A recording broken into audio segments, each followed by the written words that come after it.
97 on the box, H-Town's #1 hip-hop and R&B station. Que pasa, gente? It is your homegirl, Jessica Jeanz, with the Late Night Hustle. And continuing to celebrate the 50 years of hip-hop on National Hip-Hop Month. Here on the Late Night Hustle, we are saluting all of the elements of hip-hop. We've already touched the rapper. We've touched lyricism. We've also touched on graffiti art.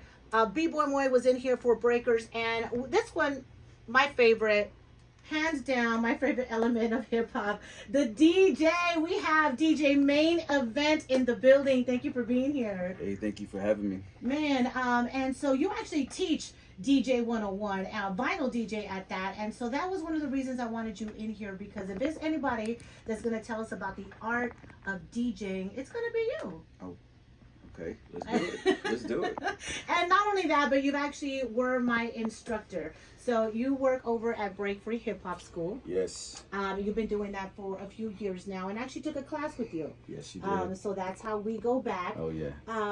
But you know, I do want to talk about your journey as, you know, a mixer, a DJ. You know, that the person that gets that party started. You can't have a party without the DJ. That's right. And so, tell us a little bit about how you got started with DJing and what it means to you to be a part of this culture. Man, it means a lot. Because I mean, without the DJ, then what do you have? You know what I mean? But going way back, I want to say I was about maybe 10 or 11 years old. What got me was my neighbor across the street. He was a DJ, and I would be outside playing, and I would hear music coming from the corner house, caddy corner from my house, almost every day. And his little brother used to come over, and we used to play kickball. And I just decided to ask him one day, why is there always music coming out of your house? Mm-hmm. And he's like, oh, my brother's a DJ. And I was like, oh, really? I said, can we go check it out? And he's like, nah, my brother's not cool like that. Oh. And I was like, I really, can we just... And he's like, we could probably, peep in through the window or something. And so I said, let's go. We snuck on the side of the house, and old boy was getting down. And I said, man, I got to go inside, man, and meet your brother. And he's like, no, my brother's not cool. Well, we went in anyway. I convinced him. Mm-hmm. And we were peeping in through the door, and he caught us, and he started yelling at us. And I was just like, yo, man, I just wanted to see what you were doing. And he goes, you really want to see this? Come in here, but don't touch nothing. I said, all right. I went in there and I just watched. And I did that for a couple of days, and he saw that I was interested, and he's like, hey, man, if you want to carry my crates, I got a few parties coming up. I was like 10 or 11 years old. I was like, yeah, man, I'll carry your crates. And rest is history, man. I was just going to parties with him. And then after that, he saw that, I would say maybe after about 5 or 6 parties, this is crazy, because this is where it gets real interesting. He's like, I got to go use the restroom. You see this fader knob right here? It was a fader, the crossfader on the mixer. At the time, I didn't know what it was. Yeah. He's like, when this turntable on the right is finished, I want you to get this fader and move it over to the left and press start on that turntable on the left. And I said, okay. Man, he went to the restroom, and I got behind those turntables, and I felt great, man. I was like, oh, this is my chance. This is my opportunity. In my mind, I'm DJing. Yeah. So the song finished. I stopped the record, moved the fader over to the left, hit start on the left side, and played the next song. Oh, man, that was the greatest fit of all time. Ooh. The greatest. And he came out, and he was like, you did it? I was like, yeah. And ever since then, I just longed for those restroom breaks. I was like, hey, man, anytime you need some water? Anytime you need to go, you let me know, man. I'm right here. Wow. And that's how it started. So what was so fascinating about hearing the music? Because, I mean, we can hear the radio. You can hear music. What was it because he was scratching? Was it the mixing? What was it about him DJing that had that curiosity? It was the fact that he had 2 turntables and a mixer, and he was able manipulating it. Yeah, well, not really. At the time, he wasn't that kind of DJ. Okay. So it was just the fact that he was playing music off these turntables, and he was able to mix them seamlessly from one song to the next, and it just looked cool. Mind you, I'm only 10, 11 years old at the time. It looked fascinating. I was just blown away. I wanted to do that. So at the time, he was playing like some industrial house, industrial new wave type music. This is in the 80s. Mm-hmm. We're talking about mid 80s.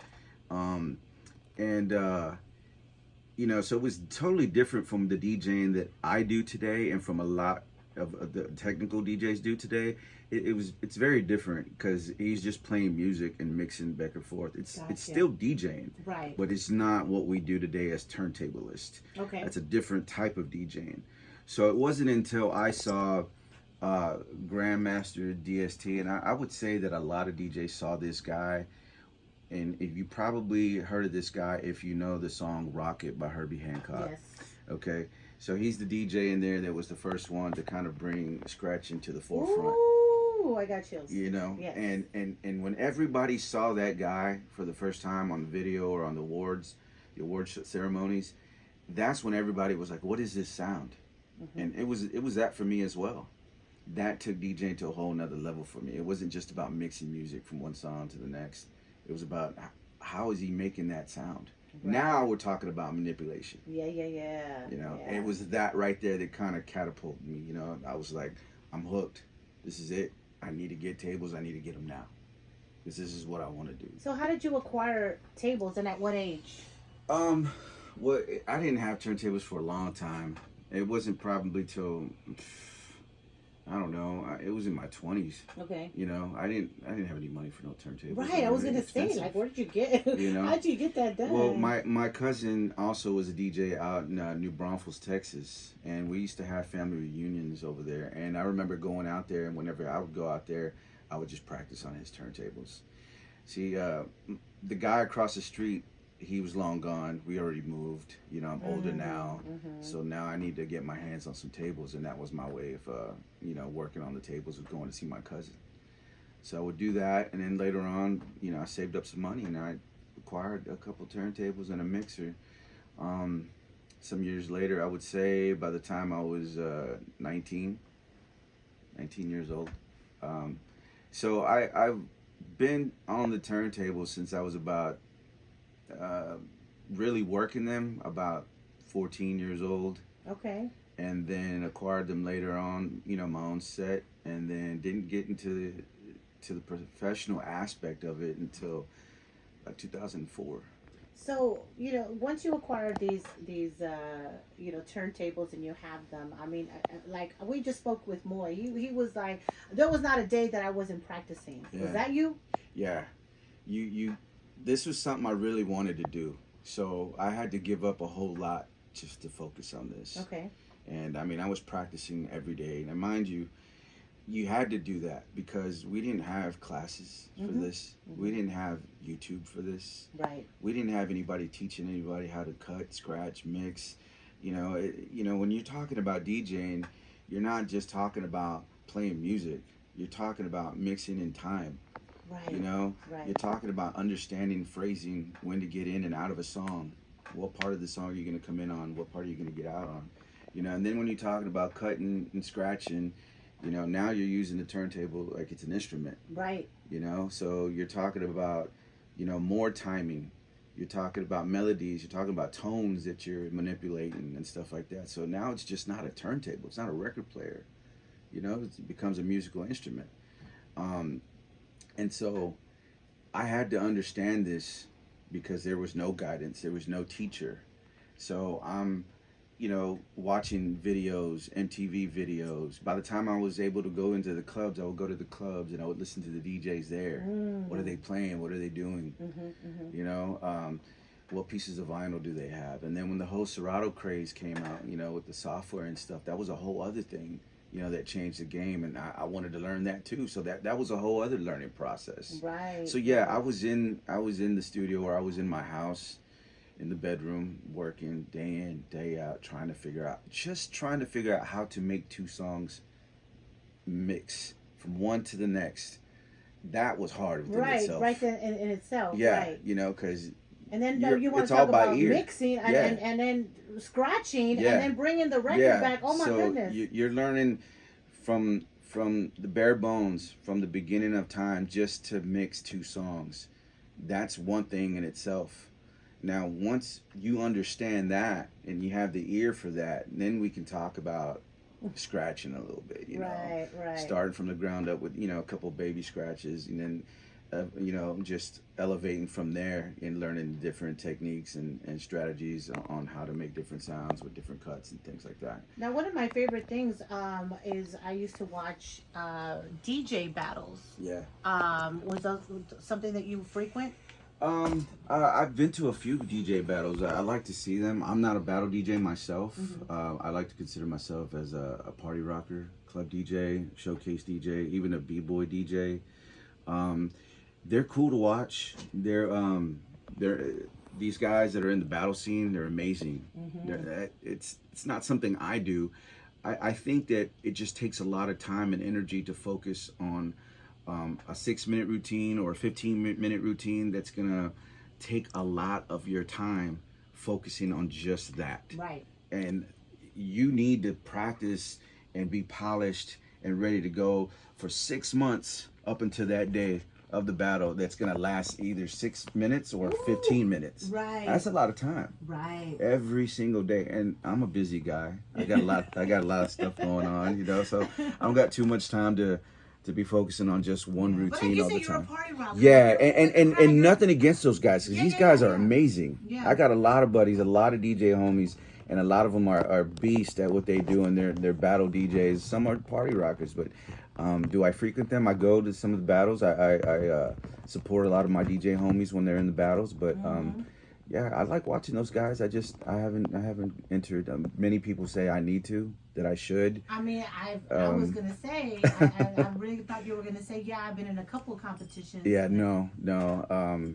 It's just one of those things where it's just not my thing, but I've considered it. Yeah. A few times. So when you're party rocking, do you? Because I've seen you show out on some of your videos. Oh yeah. And you're scratching, you're making the machine talk. The turntables are, like you said, like an instrument. And the way that you manipulate and use the turntables is incredible. So, do you do that when you're party rocking, or is that just for certain videos, or when do you incorporate that? No, for sure. I definitely, I'd like to incorporate a lot of that in my party rocking set, because what that does is give the DJ flavor. It gives your set, some character. It gives it some substance. It's cool to listen to a guy, spin music, and just for 4 hours straight blend from one song to the next seamlessly. Yeah. That's cool. Yeah. It could be a little bit boring, to some people. Right. Some people, background noise sometimes. Some people don't want to hear the scratching and the manipulation of the music, or any quick mixing, and I understand that too. Some people are like, why don't you just let the entire song play? Why are you only playing 30 seconds of the song? Right. And we're up here manipulating the track and blending and acapella outs, acapella ins, and cutting in, cutting out of the songs. Some people don't understand that. But for others who do appreciate the art of DJing and appreciate this element, those are the people we're doing it for. Gotcha. I appreciate it. I do this. This is what I love. So I'm not going to be up there just bored for 4 hours. I probably wouldn't take the gig again if that's all I had to do. I'd do that one gig and then I'm out, because I can get bored pretty quick. Right. But yeah, I'd like to incorporate what you see in the videos. I like to do at the clubs, at the bars, at the shows, wherever I'm at, give the crowd a wow factor, some substance, like I said, and you're sick with it. And rock it, just rock it. And DJing has taken you around the world. I mean, you're a part of Break Free Hip Hop School for one.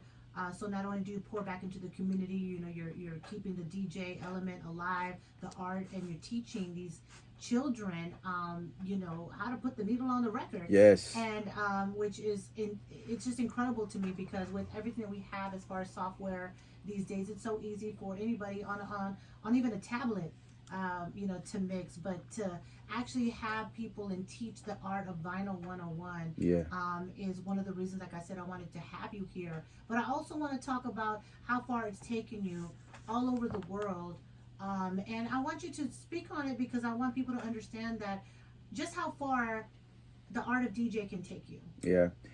Well, I'll tell you this. DJing can take you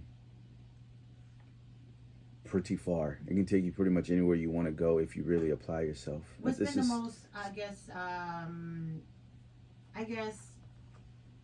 the country that you've been to, where it's just like you're like, wow, I can't even believe I'm here because of Well, DJ. yeah, I would say Mexico. Mexico's probably the one place that I didn't think that I would visit. Just going to a different country, period. Just on playing music, Yeah. being a DJ, a good DJ at that. Not saying that I'm the greatest, but I think that good DJing is important. And if you are doing this, it can take you to these places. You Yeah. could go around the world. Right. You could meet so many people. So many doors will be open for you if this is something you really want to do. Yeah, like I never thought in a million years that I would be where I'm at today. I mean, even right here sitting in the studio with you at 97 on the box, like this is where DJing has gotten me. I used to listen to the station when it first started back in the 90s. You know what I mean? Right. And so it's just something that I've always wanted to do. And it's done a lot for me. I don't want to push the element on the youth so much, because teach their own. Yeah. Some kids want to do this, some don't. They want to do break-ins. Some kids want to be an MC, a rapper. Some people want to be a graffiti artist. Right. And some people want to be a DJ, but it's not for everyone. Yeah. Once they get behind those turntables, and you know this, Yes. you were behind the tables. Yes. They realize quickly, like, oh, it's not as easy as it looks. Yep. Right. It's and work. yeah. And you really have to have a passion for it, paid or not. It's not something you get into because, oh, okay, it's going to be really cool for me to do. Like, it's work. Yeah. And if you love it, yeah. and if you'll do the work, if Right. you love it, you'll do the Right. work. And I think that anybody who really wants to do this, just like anything that they want to do, if they give it their all, I mean, the sky's the limit. Yeah, I mean, now you see DJs rocking whole stadiums. Man. They're not even an artist. It's just the DJs Yes. rocking stadiums these days. Yes. And I just felt like, we need to put more respect on a DJ's name. I've just always felt that way, because I feel like on a lot of different levels, you're at the club, and like it becomes background music sometimes. But I'm the type of person that I pay attention to the blends. I'm paying attention, like, was that a mashup? Did he just do that? So I pay attention to those things, and I know that there's a lot of people that still appreciate the art of the DJ. Yeah. And I wanted to salute the art of the DJ during this month of National Hip Hop Month. Oh, yeah. During the 50 years of hip hop. I mean, there has been so much evolution that's happened from the early days, Kool Herc, and then just having all these different DJs, even the DJs that we have on this station that mix every single day. Like you said, there's different types of DJs, different ways to go about it.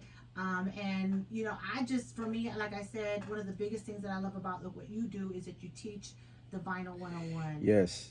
So if people want to get more information, maybe their child or maybe themselves, a grown child like me, wants to take the class or wants to keep up with you, where can they follow you? They can follow me on Instagram at DJ_main event. And they can find me on Twitter, same DJ_main event on Twitter. All right. You can find me on Facebook as well. Just look up DJ Main Event. I'm the only Latino up there with his hand in the air on Facebook. Represent. Yeah. You have a TikTok? I do. It's DJ.main event. Yes, Okay. on TikTok. Yeah. Well, we need to see more of them scratches Yeah. and all of that stuff going Yeah, on. yeah. I try to do that so that I could empower the youth on trying to want to come forward and want to do as I do, because I mean that's one of my biggest things. You talked about that, teaching the youth, and I love doing that. Yeah. Because I've been teaching, I would say, for about maybe 7 years now, and out of 7 years I've seen maybe 3 of the youngsters that I've taught from the ages of 8 years old to 18 years old. And these guys are now full-blown DJs. Wow. One guy has his own company, and he started DJing with me at 19 years old. The 8-year-old is now DJing for his college. Wow. And he DJ'd all his dance parties from like middle school, high school, and now he's doing his college. He's doing corporate events, and that's amazing to me. Yeah. You see this flourish right there in front of your eyes. Beautiful. You know, and that's a big thing for me. I'm able to pass that on to the youth. So when I do these videos, I'm hoping that there's somebody out there that's gonna watch that and yeah, I was just gonna say that there's sparks gonna fly and be like, yo man, I want to do that. The same way I saw, you know, DST scratching and Grand Wizard Theodore and all these guys, Cool Herc back in the day. They get to see a video. They might not know me, but they might scroll across it and be like, yo man, that's pretty dope. Yeah, I want to do that. yeah. You know, I think that this element of hip hop is very, very important, and people have to understand that the DJ is like the backbone, you know, to the MC, you know, to the show. Yes. I mean, think of the drummer to a band, right? What's a band without the drummer? We're gonna be missing that, right? Foundation. Yeah. Yeah. And for me, it's the DJ is a big thing, you know, and it's one of the reasons why I love it so much as well. I mean, I love music in general, but like being up there to just be behind those turntables and just do what I love to do, which is rock those tables and manipulate music, sound, and just rock the party is what I do. I love it. Yeah. So salute to the DJ. Make sure you follow DJ Main Event. Where at again?